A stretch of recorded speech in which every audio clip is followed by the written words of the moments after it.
Ride the Car Guy here, and today we're going to replace the coolant reservoir tank in the third generation Miata. Now the very first step in this process is parking your car and letting it sit for a while. You definitely don't want to do this while the car is still warm. Once it's cooled down for a while, make sure that you open the coolant tank top and just let it sit. Make sure it's depressurized and nice and cold before you start. Once it's cooled down, you want to take off the top and get your fluid transfer pump and get all the fluid out of the reservoir into a different receptacle. Now the important thing about pumping any fluid out of your car if you plan to reuse it is to have a clean receptacle. So just have a bucket or a jar or anything around, just make sure that it's clean and that when you go to put it back into the motor, you're not putting any contaminants back in. If you don't have a clean receptacle to pump the fluid into, just pump it out into something else and then just replace it with new fluid.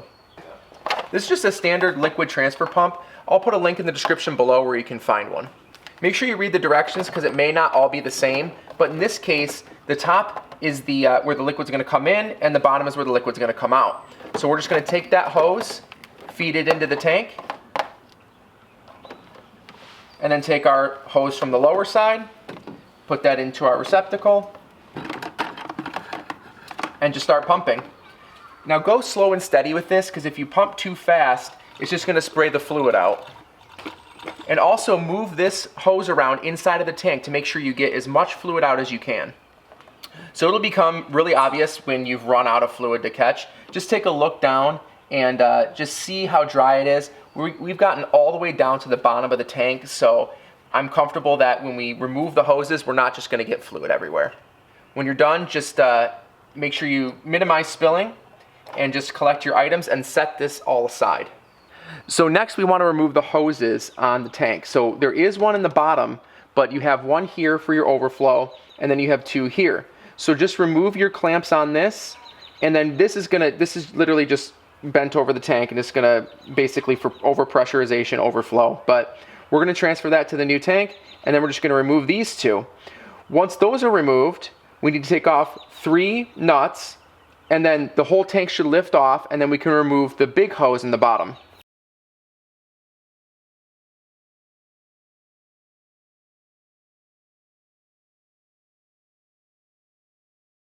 So you want to make sure you don't flip-flop these hoses. This hose is pretty obviously coming from the front, and this is coming from right here. So just remember that when you're going through this process.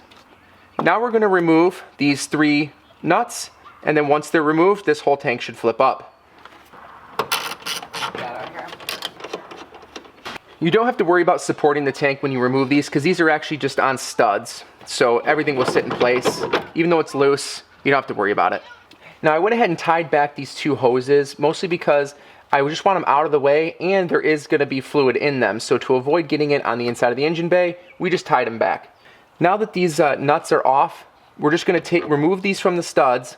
But to make just a little bit more room, this battery cover does have a bit of a lip on it. So you can just pull that off just by grabbing the tabs and lifting off. This hose is on these tracks, so you can just pull that off and get it out of the way. Now when you're ready to remove the tank, flip the back edge up, and so it comes off of this stud here. Slide it back, and then you're ready to flip it over, and you can access the hose underneath. Now the hose on the bottom will have the same type of clamp, so just take your pliers, remove that clamp, and then pull that hose off the bottom. Just be sure to kind of hold your tank at an angle to make sure you don't spill any fluid out. Now that we have the tank removed, let's go get our new tank, and we just got to reconnect everything the way we took it off. So here's our new tank. Definitely not plastic. This is nice strong steel, and we don't have to worry about this thing bursting at all. The owner of this car picked out a Moroso, and I'll definitely put some links in the description below where you can find some for yourself. When you're ready to reinstall, just take your new tank and effectively just reverse the steps. So you want to start with the large lower hose and then set it back in place and connect the rest of the hoses up.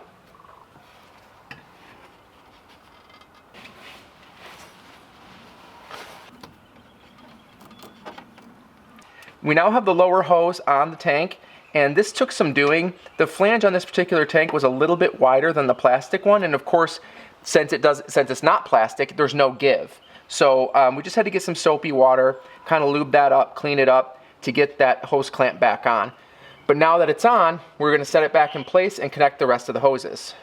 When you set it back in place, just go ahead and get the nuts and just finger tighten them so it doesn't move around on you when you're putting the other hoses back on. Now we just need to reconnect the two hoses on the left side of the tank.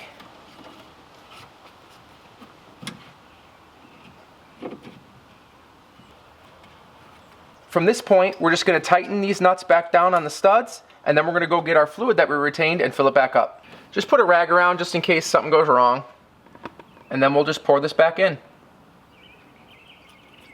When everything's filled back up, put your cap back on and you're ready to go. If you find that your cap does have trouble fitting, you can try to bend these tabs back to get them to fit around the top of the filler neck. If you bend the tabs and it still doesn't fit, you may need to purchase a new cap. Once you have everything connected, make sure to start up the car, leave the hood open, and just make sure that you don't hear any hissing or you don't have anything leaking out of the tank itself. It's a pretty quick, straightforward job that has the potential to save you a lot of heartache and a lot of money in the future. That, and I think it updates the aesthetic of the inside of the engine bay. Now you just need to clean up, and especially when you're working with antifreeze, antifreeze is highly poisonous and it looks, tastes, and smells sweet. So if you have any pets or small children around, make sure you clean that all up. If you liked this video, be sure to hit subscribe for more content like this. Head to rtcg.tv to see what I'm up to, and thank you so much for watching. I'll see you in the next one.